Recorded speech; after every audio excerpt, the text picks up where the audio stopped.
Bonjour à tous. Aujourd'hui, nous abordons un sujet qui concerne presque tous les êtres humains, l'argent.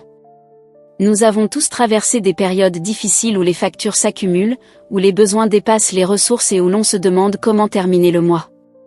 Certains travaillent dur pendant des années et restent pourtant dans la précarité. D'autres semblent attirer l'abondance sans effort.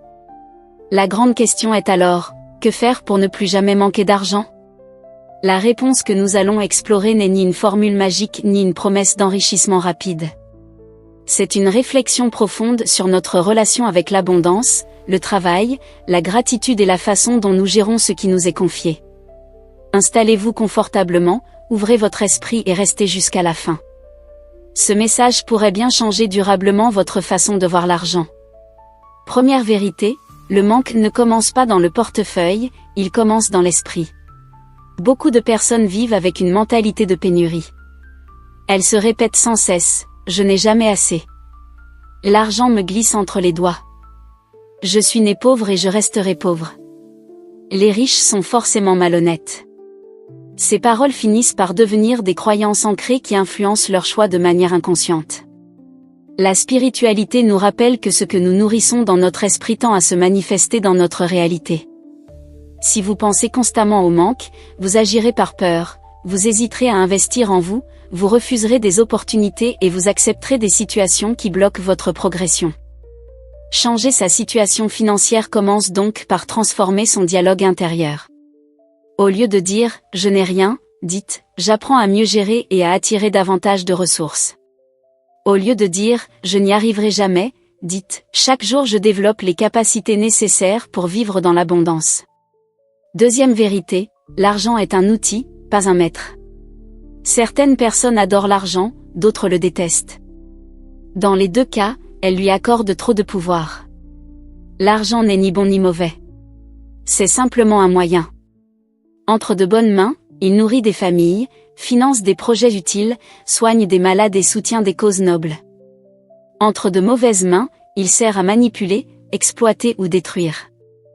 La vraie question n'est donc pas « combien d'argent ai-je ?», mais plutôt « quelle personne suis-je quand je possède de l'argent ?»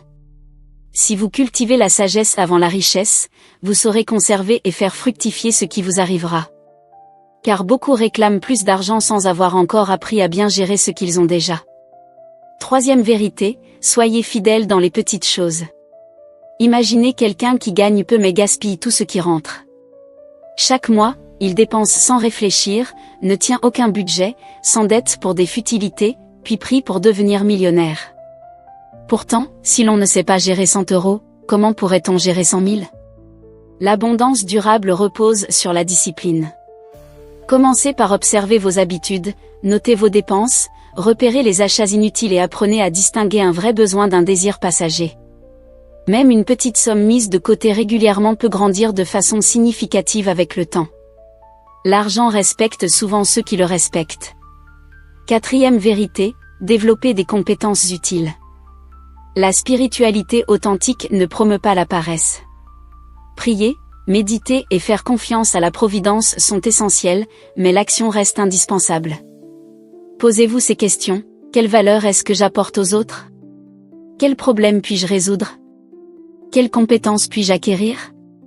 Grâce à Internet, il est aujourd'hui possible d'apprendre gratuitement dans de nombreux domaines, le commerce, la communication, le montage vidéo, la programmation, l'agriculture moderne ou les langues étrangères. Plus vous devenez utile aux autres, plus vous multipliez vos opportunités de revenus. L'abondance suit souvent le service rendu. Cinquième vérité, pratiquez la gratitude. Cela peut sembler paradoxal, comment éprouver de la gratitude quand on manque d'argent ? Pourtant, la gratitude transforme notre regard. Elle nous aide à voir et à apprécier ce qui est déjà présent, une bonne santé, un toit, une famille, des amis, des talents ou des opportunités. Une personne reconnaissante avance avec plus de paix intérieure, prend de meilleures décisions et attire plus facilement des relations positives. Chaque matin, prenez quelques instants pour remercier pour 3 choses que vous avez déjà. Cette simple habitude peut progressivement changer votre état d'esprit. Sixième vérité, apprenez à donner. Beaucoup se disent, quand je serai riche, je donnerai. Mais la générosité ne dépend pas de la quantité, elle dépend de l'état du cœur. Donner ne signifie pas se mettre en difficulté. Cela veut dire participer au bien-être des autres selon ses moyens actuels, offrir un repas, un conseil, un soutien moral, du temps ou une aide modeste. Quand on donne avec sincérité, on cultive un sentiment d'abondance, on sort de la peur de manquer, et cette paix intérieure devient une source de prospérité durable. 7e vérité, éloignez-vous des gains faciles.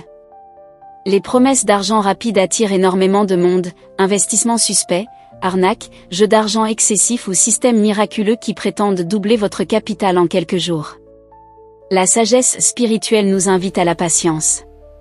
Une richesse bâtie progressivement repose sur des fondations solides.